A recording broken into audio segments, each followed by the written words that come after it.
चलिए बेटा, आज हम धर्मवीर भारती जी की अगली कविता पढ़ेंगे। फूल मोमबत्तियां सपने। कविता का शीर्षक क्या है? फूल मोमबत्तियां सपने। आइए अब हम शुरू करते हैं। कवि कहता है कि यह फूल मोमबत्तियां और टूटे सपने, ये पागल क्षण, यह कामकाज, दफ्तर फाइल, उचाट साजी, भत्ता वेतन, ये सब सच है। कुछ चीजों के बारे में बताता है, जैसे कि फूल हैं, मोमबत्तियां हैं, टूटे हुए सपने हैं, जीवन के कुछ पागल क्षण हैं। कभी हमें अच्छा लगता है, कभी बुरा लगता है। जो हम काम काज करते हैं, रोजी रोटी है, दफ्तर है, उसमें रखी हुई फाइलें हैं। कभी कभी हमारा मन उचाट सा हो जाता है। उचाट का अर्थ क्या है कि हमें कुछ अच्छा नहीं लगता। भत्ता वेतन, कभी हमें वेतन मिलता है, कभी हमें भत्ते मिलते हैं। अर्थात ये सब जीवन की सच्चाइयां हैं कि अभी कभी हमें फूल जैसी अच्छी अनुभव होते हैं, कभी हमें मोमबत्तियां मिलती है, कभी टूटे हुए सपने मिलते हैं। अर्थात ये सब जीवन का सच है।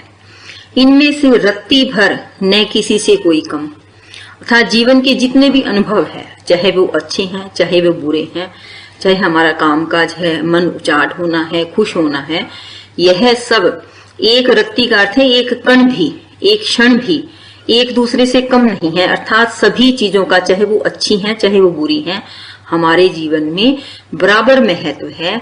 उनकी कहीं कोई कमी नहीं है। अंधी गलियों में पथ भ्रष्टों के गलत कदम, या चंदा की छाया में भर भर आने वाली आंखें नम। कुछ लोग होते हैं जीवन के दुखों से पथ भ्रष्ट हो जाते हैं। जहां अंधी गलियों का अर्थ होता है जहां पर कोई प्रकाश की किरण दिखाई नहीं देती, जहां आपको कोई अपना दिखाई नहीं देता, आपके कदम जो है गलत रास्तों की तरफ चल पड़ते हैं। यह भी जीवन की एक सच्चाई है। कभी रात की चांदनी में बैठकर, चंदा की छाया का अर्थ है चांदनी में बैठकर, बार बार अपने जीवन में होने वाले दुखों को याद कर करके हमारी आंखें नम अर्थात गीली हो जाती हैं। हम आंसू बहाने लगते हैं। बच्चों की सी दूधिया हंसी, या मन की लहरों पर उतराते हुए कफन। कभी कभार हम बच्चों की तरह से हंसते हैं। आपने देखा होगा दूधिया हंसी का अर्थ क्या होता है बेटा? जिसमें कोई मिलावट नहीं होती। जब एक छोटा बच्चा हंसता है, बड़ी मासूम हंसी, उसे हम बच्चों की दूधिया हंसी कहते हैं।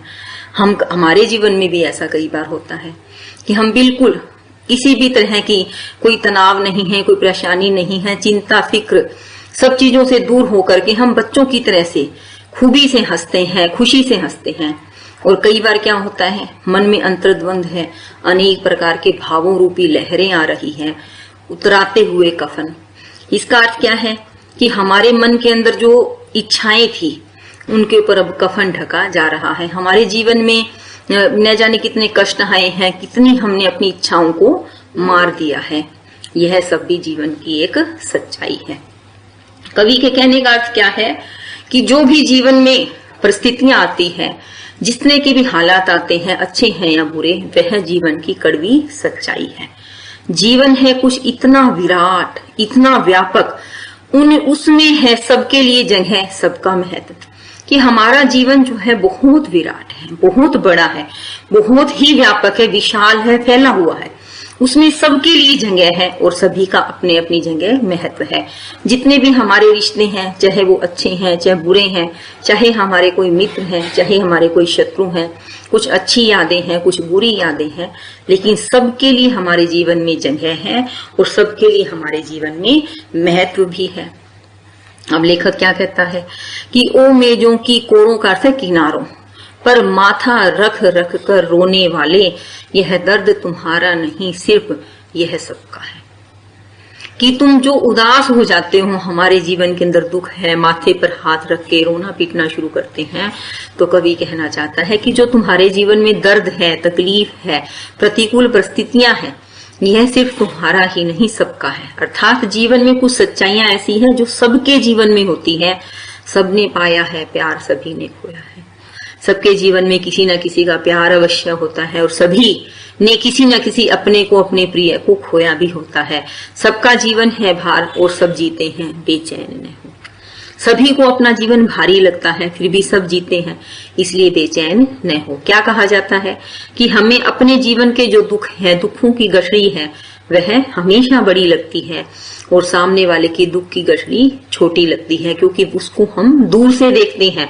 जैसे ही हम किसी के करीब जाते हैं, उसके दुख की गठरी को पास से देखने लगते हैं, तो हमें अपने जीवन के जो दुख हैं वह कम लगने लगते हैं। तब हमें सच्चाई का पता चलता है कि अकेले हम ही दुखी नहीं हैं, सबके जीवन में कष्ट है, पीड़ा है, दर्द है।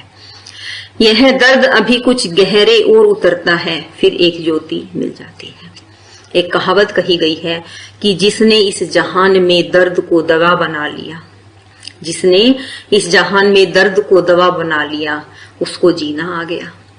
इसका अर्थ क्या है कि जब जीवन में दर्द ज्यादा भर जाते हैं, आप जीवन के अपनी अंतरात्मा के साथ गहराई में उतरते हुए चले जाते हैं, आपको सच्चाई का पता चलने लगता है, आपको यह समझ आने लगता है कि ये छोटे छोटे जीवन के जो उतार और चढ़ाव हैं, दुख हैं, यह केवल हमारे नहीं है, सबके साथ है। और जब हम गहराई में उतरने लगते हैं, सोचने लगते हैं, जब हमारी आत्मा के साथ हमारा जुड़ाव हो जाता है, कहते हैं ना, स्व अध्ययन भी करना चाहिए, अर्थात अपने आप को भी पढ़ना चाहिए, तब हमें जीवन में एक ज्योति, एक प्रकाश मिल जाता है, जिसके मंजुल प्रकाश में सबके अर्थ नए खुलने लगते, ये सभी तार बन जाते हैं। जब आपके पास ज्ञान की ज्योति, अपने अंतरात्मा की ज्योति मिल जाती है, प्रकाश मिल जाता है, मंजुल का अर्थ है सुंदर प्रकाश में आपको हर चीज का एक नया अर्थ दिखने लगता है। क्या कहा जाता है कि हम परिस्थितियों को बदल नहीं सकते, हमें स्वयं को बदलना पड़ता है। स्वयं को बदलने का अर्थ क्या है कि हम जिस चीज को हम नकारात्मक तरीके से देख रहे थे, उसको हम सकारात्मक देखने लगते हैं। तब हमारे जीवन के जो दर्द हैं वे संगीत के तार बन जाते हैं। कवि कहता है कि कोई अनजान अंगुलियां इन पर तैर तैर सब में संगीत जगा देती है अपने अपने। फिर हमें लगता है कि जब हम अंतरात्मा से जुड़ गए हैं तो कोई हमें दिखाई नहीं दे रहा, कोई हमारा जाना पहचाना नहीं है, बस उसकी उंगलियां जो है हवा में तैर तैर कर एक नया संगीत जगा रही है। इसका अर्थ क्या है कि आपके अंदर अपने जीवन के जो कड़वी सच्चाइयां हैं उनको देखने का, समझने का, उनका सामना करने का हौसला जुड़ने लगता है, और इस तरह से आप अपने जीवन में जो दुख है उनको भी सुख में परिवर्तित कर सकते हैं। कवि क्या कहता है कि गुथ जाते हैं ये सभी एक मीठी लय में, यह काम का संघर्ष विरस कड़वी बातें।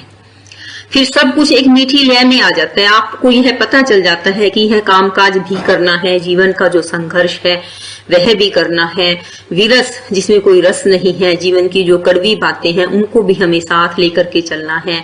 ये जीवन के जो फूल हैं, मोमबत्तियां हैं, टूटे हुए सपने हैं, यह सब कुछ क्या है, हमारे अपने हैं, इनके साथ ही हमने जीवन में जीना है और खुश रह करके जीना है।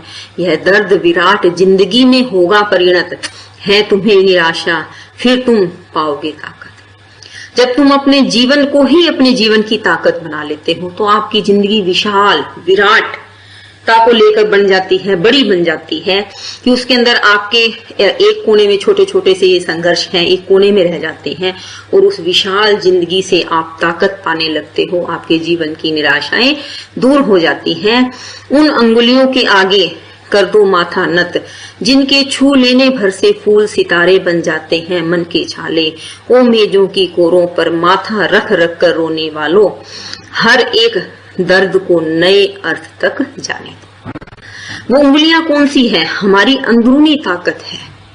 जब हम अपनी अंदरूनी ताकत को अपना सहारा बना लेते हैं, जीवन के जो दर्द है उसको ही दवा बना लेते हैं, तब क्या हो जाता है कि छू लेने भर से ही सभी जीवन के दुख सुख जो हैं वह फूल सितारे बन जाते हैं मन के छाले। मन में जितने भी पीड़ाएं हैं, दर्द है, तकलीफ है, वो सितारों की तरह से चमकने लग जाते हैं।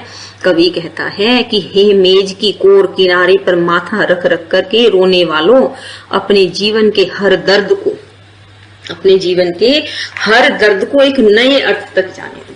क्या कहते हैं कि जो कुछ बनता है वह अवश्य मिटता है, अर्थात जो बना है वह मिटेगा भी सही, ठीक है ना, जो बना है वह मिटेगा भी सही, और मिटने वाले को फिर कवि क्या कहता है, वह बनता भी है, और जो बनता है वह मिटता है, अर्थात अपने जीवन को एक नया अर्थ तुम देने की कोशिश करो। कवि के कहने का भाव यह है कि जीवन में जब भी प्रतिकूल परिस्थितियां आए तो आपको टूटना नहीं चाहिए। अब एक छोटी सी कविता और पढ़ेंगे जिसका शीर्षक है बुआई का गीत। जो भी किसान परिवार से जुड़े हुए हैं या ग्रामीण संस्कृति से जुड़े हुए बच्चे हैं उनको पता है कि बुआई का अर्थ क्या होता है। खेत में बीज बोना किसान के जीवन से संबंधित है। कवि के अनुसार किसान खेतों में बीज बोने से पहले बादल से जल बरसाने की प्रार्थना करता है। और इसका अर्थ क्या होता है बेटा? बादल से जल बरसाने की प्रार्थना में कवि क्या कहना चाहता है कि देखिए फिर से पढ़ेंगे कि गोरी गोरी सोंधी धरती कारे कारे बीज बदरा पानी दे। किसान अपने खेतों में बीज बोने से पहले बादल को संबोधित करते हुए कहता है कि हमारे खेत की धरती गोर वर्ण की है। गोरी गोरी सोंधी धरती, सोंधी अर्थ है सुंदर सी, सोंधी सोंधी महक है। सोंधी महक किसको कहते हैं बेटा? मिट्टी की महक, और वो हमें अच्छी लगती है। कारे कारे बीज है, उसमें हम कारे कारे काले काले, कारे का अर्थ है काले काले बीज बोएंगे। इसके लिए तुम हमें बदरा हे बादल तुम हमें पानी दो। क्यारी क्यारी गूंज उठा संगीत बोने वालों नई फसल में बोगे क्या चीज बदरा पानी दे। अब किसान जो है उसमें जो बोना चाहते हैं उसके लिए वर्षा की मांग करते हैं कि बादल तो हमें पानी दो, वर्षा करो। कवि कहता है कि जब किसान गीत गा रहे हैं, गीत का संगीत खेतों की क्यारी क्यारी में गूंज उठा है। जब बादल से प्रार्थना कर रहे हैं तो गीत के माध्यम से कर रहे हैं, उसका संगीत हर क्यारी में गूंज उठा है। और सब क्या कर रहे हैं? बीज बोने वालों से, किसानों से पूछते हैं कि नई फसल के लिए तुम क्या क्या चीज बोओगे, अर्थात अपने यहाँ तुम क्या बोना चाहते हो, इसके लिए प्रार्थना करते। कौन सी फसल उगाएंगे? किसान बादल से प्रार्थना करता है कि तुम हमें पानी दो जिससे हम अपने बीज बो सके। क्या कहता है? मैं बोऊंगा वीर बहुटी इंद्रधनुष शतरंज। कवि किसानों के प्रश्न करता है कि वे अपने खेत में क्या क्या बोएंगे। तब उसका जवाब देते हैं कि वह अपने खेतों में वीर बहुटी अर्थात तीज बोएगा। वीर बहुटी अर्थात तीज बोएगा।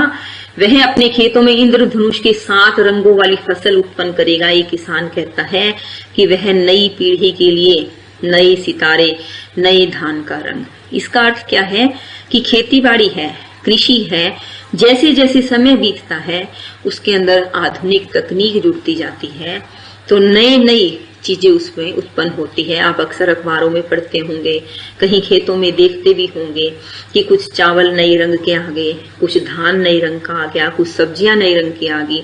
किसानों की स्त्रियां क्या कहती हैं कि हम बोएंगी हरी चुनरिया, कजरी, मेहंदी, राखी के कुछ सूत और सावन की पहली तीज बदरा पानी दे। किसान क्या कहते हैं कि नई पीढ़ी के लिए नए तरीके के नए धान, नए रंगों की फसल बोएगा। तो किसान की महिलाएं जो है, आप ये कह सकते हैं महिला किसान जो है, कहती हैं कि हम अपने खेतों में हरे रंग की चुनरियां, हरे रंग की सुंदर चुनरियां, ये क्या है? हरियाली तीज की तरफ संकेत है। सांवले रंग की मेहंदी, ठीक है। और क्या कहती हैं? जो हमारा साज श्रृंगार है, 16 श्रृंगार है, ऐसी फसल बोएंगे कि जिससे हमारी जो सावन की पहली तीज है वह हरी भरी हो। इसका अर्थ क्या है बेटा? किसान कहता है कि अगर बदरा पानी देगा तो मैं अच्छी अच्छी फसल बोऊंगा, मेरे यहाँ अच्छी फसल होगी तो मेरी आमदनी अच्छी होगी, और अगर मेरी आमदनी अच्छी होगी तो इसका अर्थ क्या होगा? हर ग्रामीण स्त्री को अच्छे वस्त्र, मेहंदी, 16 श्रृंगार खरीदने का मौका मिलेगा।